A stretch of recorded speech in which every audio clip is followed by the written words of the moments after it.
Hi guys, in today's video I'll be recommending this digital multimeter, which is a newruike XCRK122. This is especially for those that are into solar energy installation and also those that are into electrical services.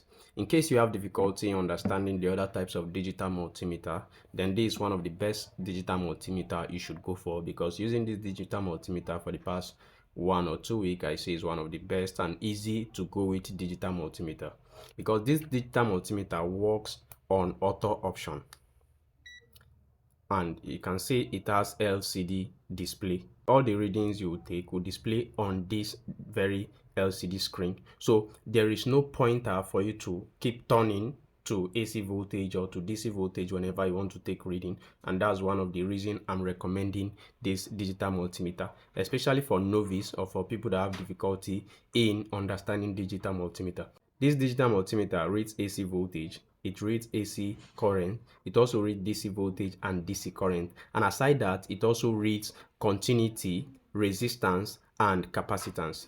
So all you have to do is to make sure you put your metering at the right port, then take your reading. It has 3 ports. This first port you are seeing is for reading current. But one of the disadvantages of this digital multimeter is the fact that it can only read maximum of 10 amps. But if you want to read AC voltage or DC voltage, then you are fine to go with this. And aside that, it also reads frequency.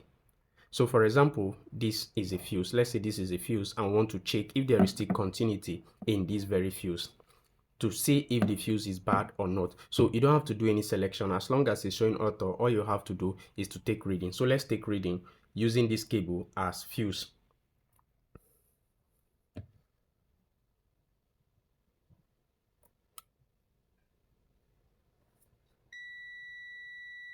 You can see it has automatically switched to reading continuity without me doing any setting or touching anything. So that is why I recommend this digital multimeter. If I want to read DC voltage, all I have to do is to just read it without touching anything. If I want to read AC voltage, it's still the same thing. I don't have to touch anything as long as it's on auto.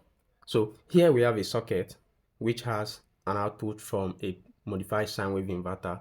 We'll be taking the reading to see how many volts the inverter is giving out, and also to see the frequency it will give out. So here will display the voltage. Here, if you can see, it's displaying temperature, and this is the same place that will display the frequency. So all we have to do is just to take reading without touching anything here, because as long as it's on auto, it will automatically select whatever or go to whatever you are reading. So for example, we want to read this now. You can see the meter. You can see it has automatically switched to voltage even without touching anything. And you see the output from our inverter is 212 volts, while the frequency is 118, which is very high.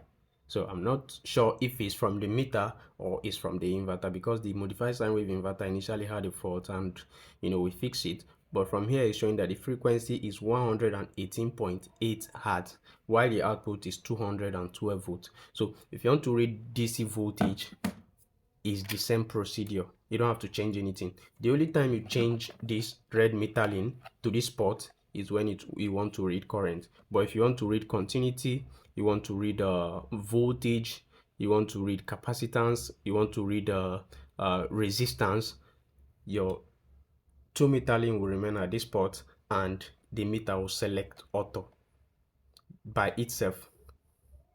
So if you are a novice or you are someone who don't understand digital multimeter, then this is one of the best digital multimeter you should go for. It's very simple and direct. Like I said earlier, the name is newruike XCRK122. Get this meter and have rest of mind.